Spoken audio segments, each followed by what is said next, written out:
सुख स्वतःवरच अवलंबून आहे. सुखाचा उगम आपल्यातच आहे. ते जगाकडून मिळत नसतं. मनुष्य जगाकडून सुख मिळवण्याचा प्रयत्न करतो, पण ते त्याला मिळत नाही. याचं कारण असं की सुख बाहेरून मिळवायचं नसून स्वतःकडून मिळवायचं असतं. आपण आहो तिथपर्यंत जग आहे, अशा अर्थाची म्हण आहे. जगाचे अस्तित्व आपल्या अस्तित्वावर अवलंबून असतं. समजा आपल्या घरात विजेचे दिवे आहेत, ते बटन दाबल्याबरोबर लागतात. पण जर का त्या विजेच्या उगमाच्याच ठिकाणी बिघाड झाला तर घरातले बटन दाबून दिवे लागणार नाहीत. फार काय, पण घरातल्या दिव्याची दुरुस्ती करण्याचा प्रयत्न केला तरी मूळ ठिकाणच्या बिघाडाची दुरुस्ती होईपर्यंत काही उपयोग होत नाही. त्याप्रमाणे आपल्या स्वतःमध्ये सुधारणा झाल्याशिवाय बाहेरून सुख मिळणार नाही.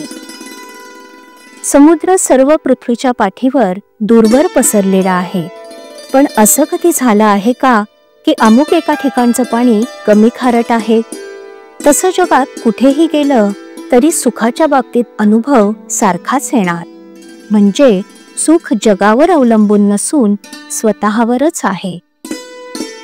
त्याला उपाय म्हणजे स्वतःची सुधारणा करणे हा आहे. आता ही सुधारणा कशी करायची? ईश्वराने मनुष्याला बरे वाईट जाणण्याची बुद्धी दिलेली आहे, ती इतर प्राण्यांना नाही. त्या बुद्धीचा पुरेपूर उपयोग करून आपण वाईट गोष्टी करण्याचं टाळावं आणि चांगल्या गोष्टी करण्याचा प्रयत्न करावा. वाईट गोष्टी टाळणं प्रत्येकाला शक्य आहे, कारण त्यात कृती न करणं एवढंच काम असतं आणि ते कृती करण्यापेक्षा केव्हाही सोपंच. चांगल्या गोष्टी सर्वांनाच करता येतील असं नाही.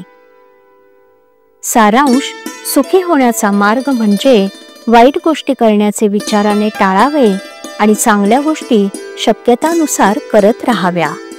आणि हे सर्व करताना सर्व काळ भगवंताचं चिंतन करावं. असं केल्यानेच सुख मिळेल.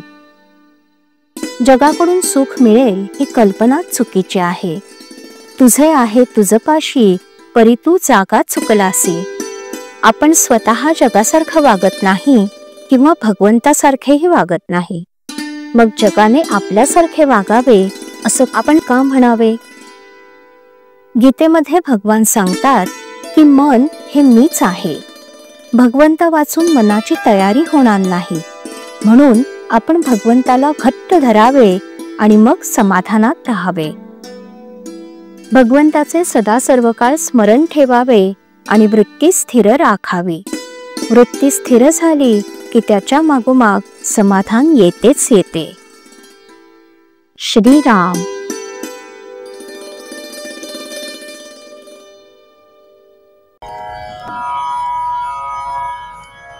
श्रीराम जय राम जय जय राम.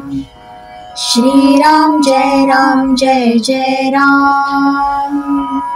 श्रीराम जय राम जय जय राम. श्रीराम जय राम जय जय राम. श्रीराम जय राम जय जय राम. श्रीराम जय राम जय जय राम. श्रीराम जय राम जय जय राम. श्रीराम जय राम जय जय राम. श्रीराम जय राम जय जय राम.